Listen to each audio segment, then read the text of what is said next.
Muy bien, muchas gracias. Muchas gracias a todos. Y agradezco que me hayan invitado a estar con ustedes.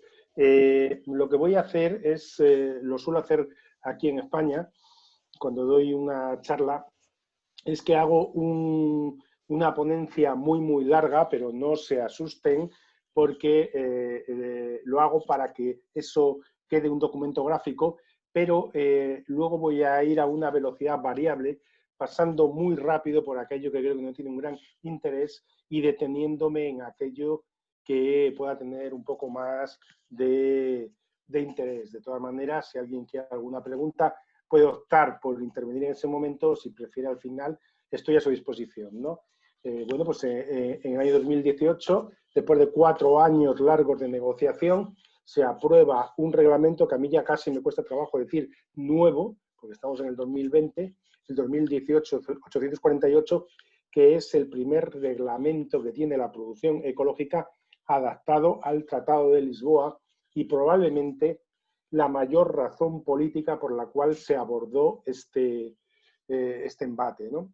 Ven que pongo ahí que será aplicable a partir del 1 de enero del año 2021, pero está entre interrogaciones. ¿Por qué? Porque debido al COVID, la Comisión Europea está teniendo una serie de presiones de distintos tipos, incluido una carta del propio Parlamento Europeo, y es bastante probable que tenga una demora y que esa demora pueda llegar a ser incluso en torno a un año. Hago referencia a una corrección de errores de la versión española que se hizo en noviembre del 2019. Es muy importante esta corrección de errores porque la versión original en nuestro idioma tiene errores muy importantes. Este reglamento tiene como unos 50 actos de desarrollo previstos, aunque realmente no va a haber 50 normas de desarrollo, sino que se acumularán en paquetes y de hecho ya se han publicado 2 este año, ¿no? El 427, un reglamento delegado que da, bueno, pues hay unas pequeñas normas detalladas sobre alimentación de ovejas, de abejas, perdón, y algún detalle así de mucho menor importancia sobre piensos, pero el que es verdaderamente muy importante es el 2020-464 porque da normas detalladas muy importantes, sobre todo para producciones ganaderas. Y yo les aconsejo pues, que echen un vistazo porque es muy reciente y sobre todo porque nos da la pista de cuál es el mecanismo legislativo que va a seguir la Comisión Europea. Decir también que además de esa normativa específica, la normativa ecológica está fuertemente condicionada, sobre todo por el reglamento 2017/625, que tiene bastantes artículos de aplicación directa a la producción ecológica. Y cualquier norma horizontal que afecte a los productos, esto parece de perogrullo, pero aquí en España se olvida mucho y es muy importante, ¿no? Que la normativa específica de la producción ecológica se aplica una vez que ya se cumple la normativa horizontal para el producto del que estemos hablando. El reglamento vuelve a fallar, igual que el anterior, en cuanto a la definición, puesto que lo que vuelve a decir es que es ecológico aquel que cumple con el reglamento y por lo tanto tenemos que acudir una vez más a ese primer considerando que nos saca la fotografía de lo que es la producción ecológica, no la define pero la describe como una actividad de producción que es beneficiosa para la biodiversidad y para el medio ambiente, lo que en Europa llamamos el bueno para la naturaleza, pero al mismo tiempo que responde a una demanda de un consumidor muy exigente, lo que llamamos aquí bueno para mí. Hace referencia a un eslogan muy antiguo de la Comisión Europea que era agricultura ecológica, bueno para la naturaleza, bueno para mí. La estructura es de 9 capítulos y 61 artículos y unos anexos que cobran una gran importancia. Yo diría que mucho más importancia que la que tiene la normativa actual. No la tienen ahí, son de estas cosas que quedan escritas y no hace falta decirlas, pero en los anexos, perdón, los anexos de este reglamento son muy importantes, ¿no? Y especialmente el anexo 1, porque es un cajón desastre donde se mete productos muy importantes, algunos muy importantes para América Latina, como puede ser la yerba mate, por poner un ejemplo, que hasta ahora o estaban excluidos del ámbito de aplicación porque no están en el anexo 1 del Tratado Fundacional de la Unión Europea, o había dudas de si estaban o no estaban. Y este anexo 1, importantísimo, los clarifica. El anexo 2 es el más importante porque es donde está todo el detalle del método de producción. Y solo a modo de anécdota, en el anexo 4 por fin se mete la palabra orgánico, que es la que ustedes utilizan en el continente americano y que sin embargo en España no utilizábamos y que por lo tanto no estaba protegida. En cuanto al ámbito de aplicación, aunque cambia el orden respecto al actual, pues el contenido no cambia, ¿no? Y tenemos productos agrícolas vivos o no transformados, incluidas las semillas, el material de reproducción vegetal, los productos transformados y los piensos. El gran cambio es ese anexo 1. Yo, en cuanto que hay un cambio así que me ha llamado a mí la atención, lo he puesto en color naranja, que es ese listado. Por ejemplo, la hierba mate, pues es un producto que realmente no se podía certificar ahora mismo en Europa conforme al reglamento, aunque yo lo he visto certificado, y que a partir de ahora sí que se podrá certificar. Se mantiene la no aplicación a la restauración colectiva, no me extraña porque es muy, muy complicado y tendrá que seguir pues tanto los restaurantes como las cantinas, si lo quieren utilizar en base a estándares privados. Los productos de la caza y de la pesca de animales salvajes no se consideran productos ecológicos, ya veremos luego en el etiquetado cómo pueden quedar afectados también, y no se aplica a los insumos utilizables en la producción ecológica, desgraciadamente, por mucho que nosotros luchamos para que sí se aplicaran y quitarnos uno de los mayores problemas que tiene la producción ecológica. En cuanto a los objetivos, pues no hay cambios. Podríamos englobarlos en tres grupos: la protección del medio ambiente, el aumento de la biodiversidad y las rigurosas normas de bienestar animal. Tengo que decir respecto a este último punto que realmente la diferenciación, en mi humilde opinión, en cuanto a las normas de bienestar animal, pues no hemos sido muy ambiciosos, ¿eh? Y ahora, pues me comentaba un colega hace un momento, pues que por ejemplo en España va a salir unas normas horizontales para avicultura, pues que realmente se quedan a poca distancia de las de la producción ecológica. Y luego, pues en cuanto a fomentar, pues bueno, pues señalo una novedad que fue una imposición del Parlamento Europeo, que es el fomento de los circuitos cortos de distribución y las producciones locales, justo en un momento en el que el producto ecológico está siendo más presente en lo que es la distribución organizada convencional. Los principios generales pues tampoco cambian, está basado en organismos vivos, es una producción vinculada al suelo. Ya veremos luego una excepción que se nos ha colado respecto a este dogma de fe de la producción ecológica, la prohibición de los OGMs, y que se base en la evaluación de riesgos y en las medidas preventivas y la restricción al uso de medios externos. Pongo abajo la definición de medidas preventivas porque es uno de los grandes errores de traducción que tiene la primera versión en español. Medida preventiva es la medida que se deben de tomar los operadores respecto a aquellos aspectos medioambientales y de biodiversidad y de calidad del suelo para protegerlos, y las medidas de prevención y control de plagas, enfermedades para evitar los efectos negativos en el medio ambiente y en la salud. No tiene nada que ver con el concepto de medida de precaución, que es para evitar las contaminaciones y la mezcla de productos. Lo digo porque este es uno de los errores de traducción respecto a la versión británica que arrastramos. Entramos en unos principios específicos que no hay grandes cambios respecto a lo que hay y que se dividen por categorías de productos. Respecto a las actividades agrarias y a la acuicultura, pues mantenimiento de la fertilidad del suelo y de la biodiversidad del suelo por medios naturales. Aquí sí que hay un cambio tremendo, por eso me voy a parar.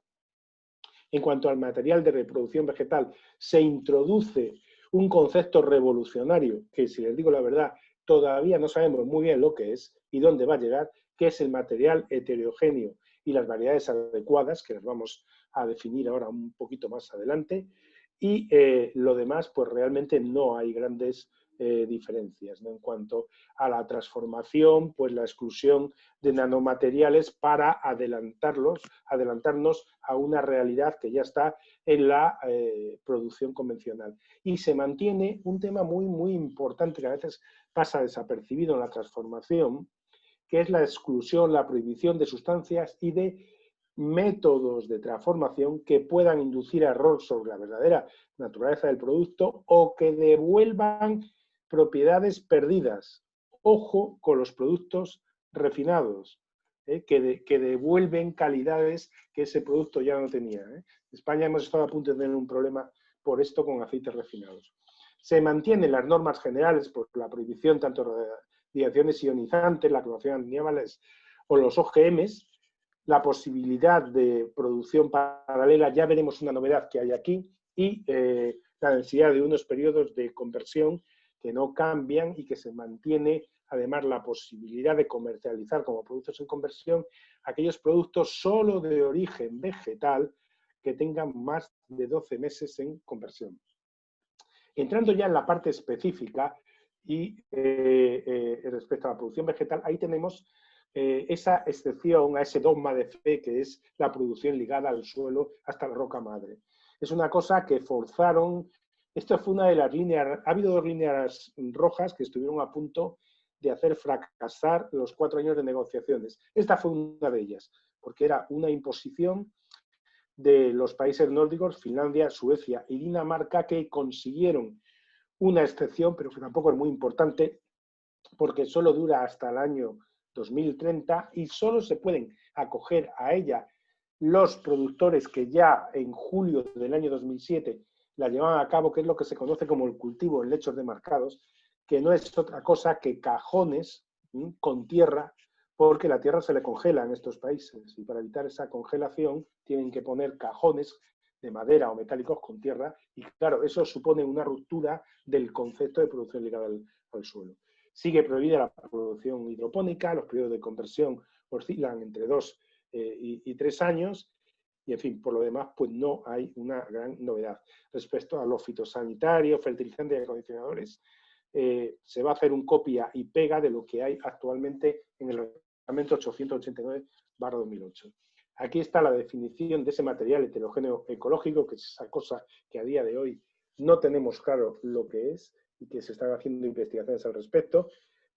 Lo que sí que sabemos es que son materiales heterogéneos ecológicos que se pueden saltar con importantes obligaciones que tienen las semillas hoy en día, como la de registro, ni tienen que cumplir con las categorías de certificación.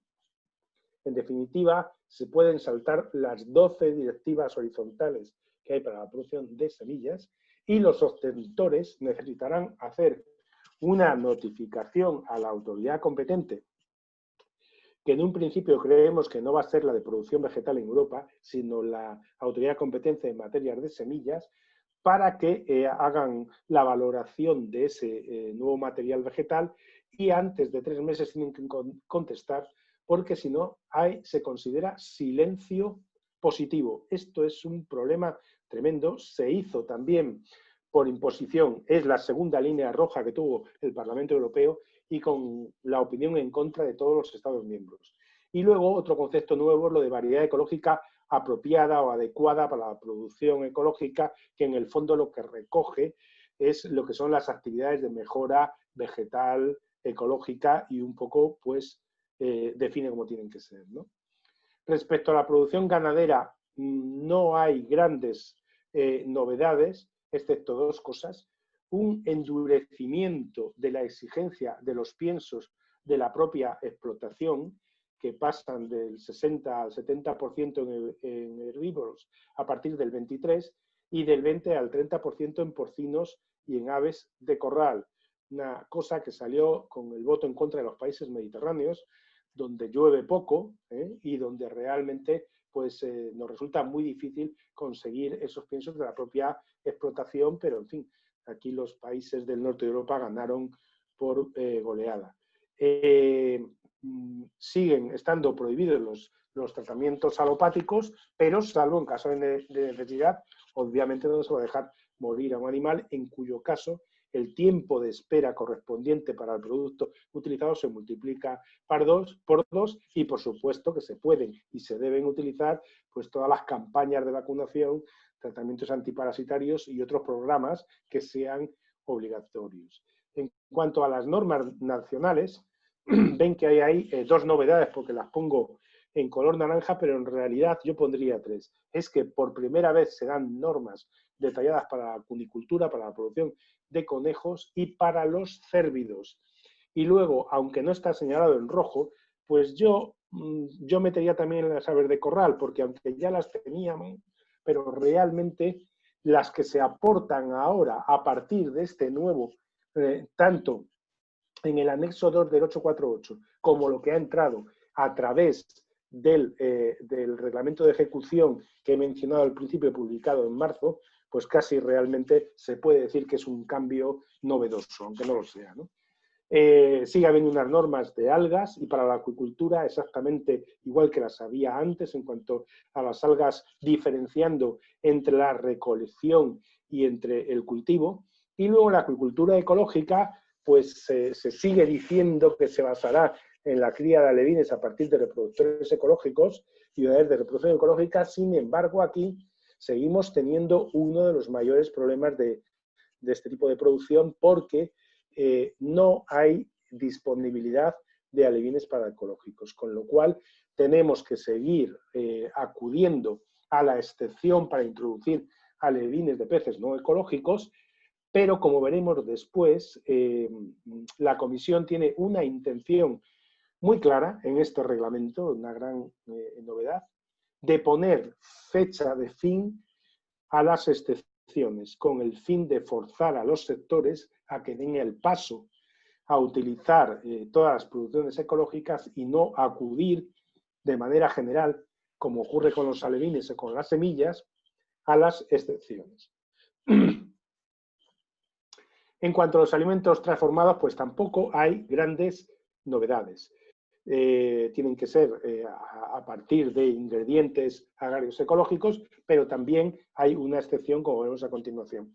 Sí que haría hincapié en un aspecto que es el de la autorización de minerales, vitaminas, aminoácidos y micronutrientes cuando su uso en alimentos de consumo corriente venga exigido legalmente en el derecho de la Unión Europea o en normas nacionales compatibles con el derecho de la Unión Europea y para alimentos relacionados con necesidades de grupos específicos de consumidores. ¿Qué quiere decir esto? Esto, los que sigan la legislación ecológica, que seguro que son muchos de ustedes, me refiero a la europea, fue el parche que hubo que meter el año pasado, en el 889, como puente para este nuevo reglamento, porque realmente hay alimentos especiales y el caso más claro es el de los alimentos infantiles, las leches de inicio y las leches de continuación para bebés, pues que tienen por legislación legal que llevar unos componentes, estoy pensando ahora en los llamados PUFAs, los ácidos grasos poliinsaturados, que no serían conformes a la producción ecológica. Bien, pues si está exigido legalmente en el derecho horizontal, se pueden utilizar. Y de nuevo, lo que ya he mencionado antes, la prohibición de utilizar sustancias que reconstituyan propiedades perdidas. También hay normativa que es prácticamente igual, de producción de piensos transformadas, de producción del vino, donde se determinan las prácticas tecnológicas que están prohibidas y las que están permitidas, y la producción de levadura utilizada como alimento pienso. Aquí voy a hacer un hincapié y es que el reglamento pone en un sitio que solo deben emplearse sustratos producidos ecológicamente. Sin embargo, los sectores están acostumbrados a utilizar un 5% en peso de ingredientes de origen agrario totales de levadura no ecológica.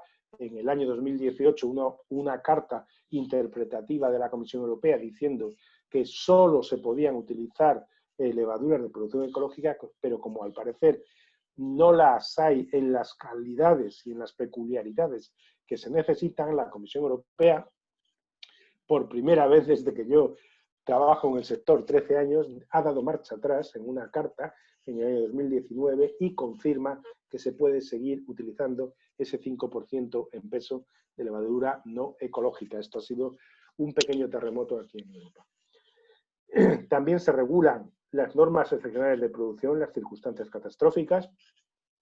El primer acto delegado que se publicó en enero y que he mencionado antes hace mención a ellas. También se está hablando en estos días, precisamente lunes, martes y miércoles, ha habido un comité y un grupo de expertos en Bruselas que lo hemos seguido desde nuestras capitales por videoconferencia y se está debatiendo, por ejemplo, en este caso de la recogida de envasado, transporte y almacenamiento, la necesidad de etiquetar el transporte de piensos y en concreto las mezclas de semillas para forrajes, pues ver si hay que obligar a decir qué porcentaje de esas semillas para forrajes son ecológicos o no. Eso se está hablando justamente en estos días. Y en cuanto a la utilización de productos y sustancias para su uso en la producción ecológica, va a haber listas restringidas igual que las hay ahora. Todavía no están. Serían, en un principio nos dijeron que sería un copia y pega de los anexos del 889. Bien, ya hemos empezado a trabajar en el primer borrador y efectivamente a grosso modo es así, pero se va a aprovechar la ocasión para actualizar algunas denominaciones a la reciente reglamentación pues, de fertilizantes y también a actualizar en productos fitosanitarios. Por lo tanto, sí que va a haber algún tipo de cambios, ¿no? Respecto a la autorización que ya existía de ingredientes agrarios para la industria de la transformación cuando no se encuentran, hay un cambio importante, ¿no? Y es que pasan de lo que había antes, que era un año, 3 prórrogas de un año, pasan a prórrogas de 6 meses y solo prorrogable 2 veces. Pero a cambio de esto hay un matiz importante, y es que cuando se conceda una de estas excepciones, queda concedida automáticamente para todos los operadores que la necesiten, y no como ahora, que era nominal. Es un cambio, en fin, de menor entidad, pero que tiene su importancia, ¿no? Y luego, pues, una novedad muy importante es la necesidad de crear nuevas bases de datos. Ya tenemos la base de datos de semillas ahora mismo, pero habrá que ampliarla para meter los productos en conversión y cuando se sepa y se desarrolle los materiales heterogéneos. Y habrá que crear, perdón, tengo hoy la garganta muy mal, bases de datos para animales ecológicos y bases de datos para juveniles de la agricultura ecológica, para evitar los abusos de que se esté utilizando la excepción en vez de tirar pues, de producciones que ya hay pero que son más caras, ¿no? Y luego, pues también aborda el nuevo reglamento las obligaciones y las medidas en casos de sospecha y de incumplimiento y las medidas preventivas para evitar la presencia de productos y sustancias autorizadas. En mi opinión, esto ha sido la mayor oportunidad perdida de todo el reglamento porque había que haberlo hecho mucho mejor, ¿no? Entonces, bueno, lo que se habla es que cuando una autoridad o entidad de control reciba información corroborada, lo de corroborada también lo impulsó España, para obligarles a que no se puedan poner irregularidades pues, en base a denuncias de supermercados, por poner un ejemplo, tendrán que llevar una investigación oficial de conformidad con el reglamento 625, el reglamento de controles oficiales, que también lo impulsó España, precisamente para ver si a partir de ahí podemos obligar a que las muestras que den lugar a una, estoy diciendo irregularidad, pero ya el nuevo reglamento habla a un incumplimiento, tengan que ser muestras oficiales. Y lo que dice el reglamento actual es que el reglamento no se comercializará como ecológico cuando se determine que se haya utilizado dichos productos, o sea, que se haya usado intencionadamente o no se hayan adoptado las medidas preventivas o no se hayan tomado medidas respecto a solicitudes anteriores. Perdón. Esto es muy difícil de contemplar, como todo el mundo sabe, porque llegar a determinar ante la aparición de un residuo si el uso es adventicio o si es intencionado, salvo que se le pille al señor infragante con la cajita o de unas concentraciones elevadísimas, es muy difícil. Por eso decía antes que ha sido una oportunidad perdida. La comisión, para solventar el proyecto, en el año 2014 estableció, venía en el borrador, para solventar el problema, quiero decir, venía en el proyecto del año 2014 establecer unos umbrales a partir de los cuales, umbrales muy bajitos, en concreto eran los del baby food, a partir de los cuales se investigase la presencia del residuo y por debajo de los cuales se decidiese que era contaminación alimenticia. Desgraciadamente, pues no salió así, por encima de ese nivel determinado, y lo único que se hizo, como se sabía que había países, en concreto que yo sepa, Italia y Bélgica, pero puede que algunos más, que ya tenían establecidos esos niveles, pues se les permite dejar con esos umbrales siempre y cuando puedan seguir comerciando productos de otros Estados miembros que no tengan esos niveles. En fin, esto, insisto, ha sido un error colosal en mi modesta opinión. La Comisión va a intentar homogeneizar esos controles mediante normas uniformes que precisamente se están discutiendo ahora, porque ahora lo que está ahora mismo a debate en los actos de desarrollo son el paquete de control y el paquete de importaciones. Respecto al etiquetado, no hay grandes cambios. La novedad de que se protege en español la palabra orgánico, pero lo demás pues sigue todo igual, como ya voy mal de tiempo, no me voy a dedicar, y también se aclara que se podrá utilizar en los insumos la expresión de autorizado para su uso en producción ecológica de conformidad con el presente reglamento. Ojo, para su uso en producción ecológica, jamás fertilizante ecológico, jamás fitosanitario ecológico, como yo he visto por ahí en alguna tienda. Logotipos siguen siendo los mismos y solo pues un poco a nivel de anécdota es que ahora han metido pues que se podrá utilizar dicho logo también para fines informativos y educativos, pues lo cual me hace cierta gracia porque yo llevo desde el año 2009 poniéndolo en mis diapositivas, ¿no? Por lo tanto, podríamos decir que era con una sonrisa que era un fuera de la ley hasta ahora, ¿no? Respecto a la certificación, pues se mantiene lo que hay ahora, la obligación de que todos los eslabones de la cadena, antes de convertirlo en un producto como ecológico, tengan que notificar su actividad y someterse a una entidad de control. Y la novedad ahora mismo es lo de la creación del grupo de operadores que tendrá un solo certificado y una lista de los miembros con la información de cada miembro. Los operadores tienen la obligación de comprobar el certificado de sus proveedores, como ya estaba hasta ahora, y entre las categorías de certificado se mete como novedad los productos del anexo 1, ese cajón desastre del que hablábamos. Luego, hay excepciones para determinados tipos de operadores. Operadores que podemos llamar exentos. Pero ojo, exentos de certificado, pero no de control. Aquellos operadores que solo vendan productos ecológicos envasados directamente al consumidor final, pues no necesitarán notificar a la autoridad competente ni tener un certificado. Eso es lo que está ahora mismo en el artículo 28.2 del 834 como potestativo y que ya pasa a ser norma. Y los Estados miembros tienen que mantener estas listas de operadores en Internet, igual que ya está ahora mismo estipulado.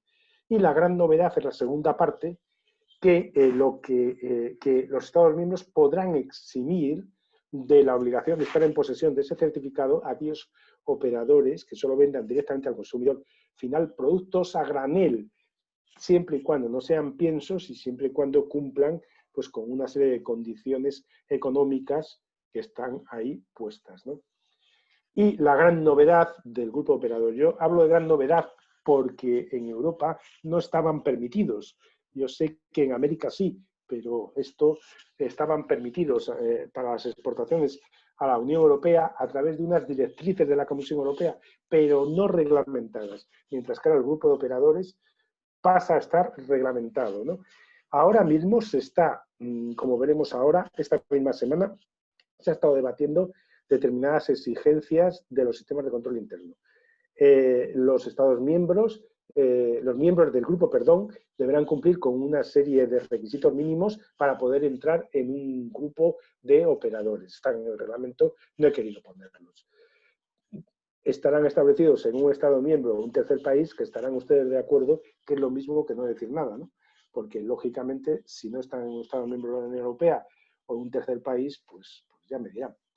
Tienen que estar dotados de personalidad jurídica, que desarrollen sus actividades en lugares próximos geográficamente, lo que se va a desarrollar ahora por un acto derivado, establecerán un sistema conjunto de comercialización y, lo más importante de todo, tendrán que tener un sistema de controles internos que nosotros llamamos SIC por su acrónimo en inglés, ¿no? Con una persona responsable de encargar la comprobación del cumplimiento. Y ojo con esto, las autoridades competentes o las entidades de control, cuando digo entidades de control, me refiero a organismos de control o autoridades competentes, retirarán a la totalidad del grupo el certificado en caso de afectación de la integridad del producto ecológico o inconversión por parte de cualquier miembro del grupo. Esto es muy importante. Bien, esto que acabo de decir, ojo, porque esto no está en la legislación, es un borrador a debate de antes de ayer. Por lo tanto, por favor, tómelo con cuidado porque lo que yo pongo aquí hoy puede cambiar en la siguiente reunión, ¿no? Y entonces se está trabajando en un acto delegado para facultar a la comisión para controlar categorías específicas de grupos de operadores. ¿Y en qué se van a fijar? Pues que la entidad de control deberá de tener capacitación para evaluar el sistema interno de control. Tendrán que mirar la adecuación de la lista de miembros al ámbito del grupo y la información que se tiene de cada uno. Si todos los miembros cumplen el criterio de elegibilidad que mencionábamos en la diapositiva anterior. Si tiene un número adecuado de inspectores internos cualificados y sin conflictos de interés. En algunos grupos esto va a ser muy difícil, esto último. Si el ICS hizo inspecciones anuales y si guarda la información. Si la aceptación de un nuevo miembro o una nueva localización de uno ya existente fue anteriormente a una inspección y una evaluación antes de darle el visto bueno. Si el responsable del sistema de control interno toma medidas que estén escritas en procedimiento ante incumplimientos. Y en el caso de que haya incumplimientos no detectados por el grupo de control interno, esto puede dar lugar a fallos sistemáticos. Y la conclusión, ojo, afecta a todo el grupo de operadores. Esto sería un poco aquello, lo que decimos en España, de pagar justos por pecadores. Esto también, a debate, borrador, por favor, tómelo con pinzas. Se están regulando la muestra de operadores para que la entidad de control haga reinspecciones de las que hizo el sistema interno de control, incluso hasta se quiere establecer el número máximo de reinspecciones por día, que están hablando en torno a 5. La autoridad competente de la entidad de control comparará los hallazgos y verá si tienen verdaderamente entidad, ¿no? Y deberá investigar cualquier incumplimiento de mayor entidad notificado por el ICS. Bien, no me voy a parar aquí porque esto es la ligazón que ya decía antes con el 625 en cuanto a los controles, es decir, que el sistema de control cubre todas las etapas de la cadena, se establece cómo hacer la valoración de la probabilidad de incumplimiento, ¿no? Se establece lo que hay ahora, la posibilidad de delegar en organismos de control o de conferir a autoridades de control y la obligación de tener un catálogo de medidas.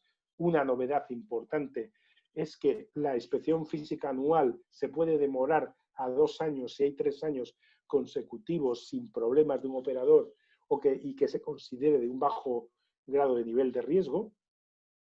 Y luego, metiéndonos en el tema de la exportación y de la importación, hay un cambio muy importante, ¿no?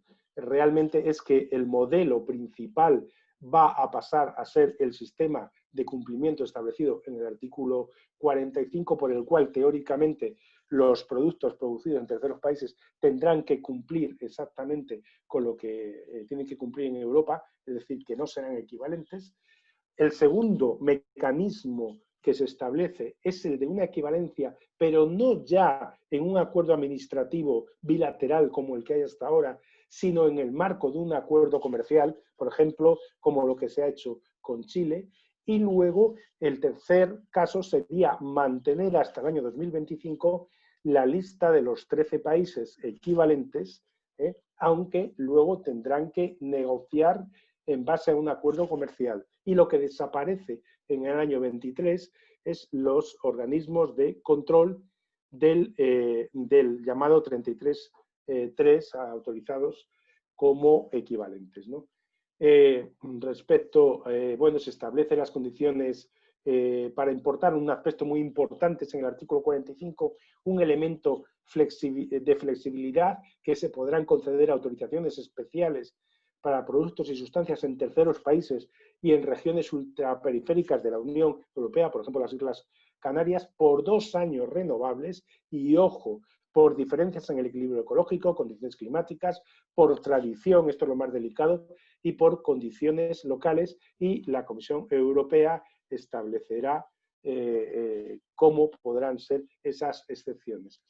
Y luego, en cuanto al reconocimiento de las autoridades y organismos de control para el mecanismo de cumplimiento, pues la Comisión Europea está trabajando ahora mismo, en estos días, en un acto de ejecución para poner los detalles, pero en general pues ya están puestos en el acto de base, que tengan capacidad, objetividad, que estén acreditados cuando sean organismos de control o bien por una acreditadora de la Unión Europea o por un signatario del FIA, y la supervisión será realizada por la Comisión Europea, que tendrá la posibilidad de retirada ante infracciones graves. Y luego, pues decir como curiosidad que aunque la entrada en vigor está en aplicación, se espera para el 1 de enero del año que viene, el artículo 46 tiene una excepción por la cual pues ya realmente se podría empezar a solicitar esto, ¿no?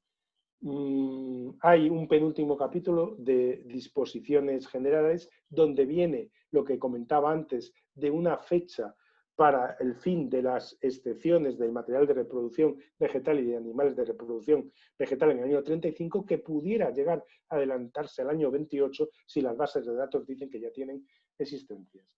Hay unas disposiciones de procedimiento final y nada más decir que, bueno, pues recordar lo que he dicho, que la fecha del 1 de enero del año que viene está en el alero y hay grandes posibilidades de que se retrase en un año. Perdone la velocidad a que he ido, pero quería decirlo todo y que me perdone el siguiente ponente que me he pasado 5 minutos. Muchas gracias por su atención.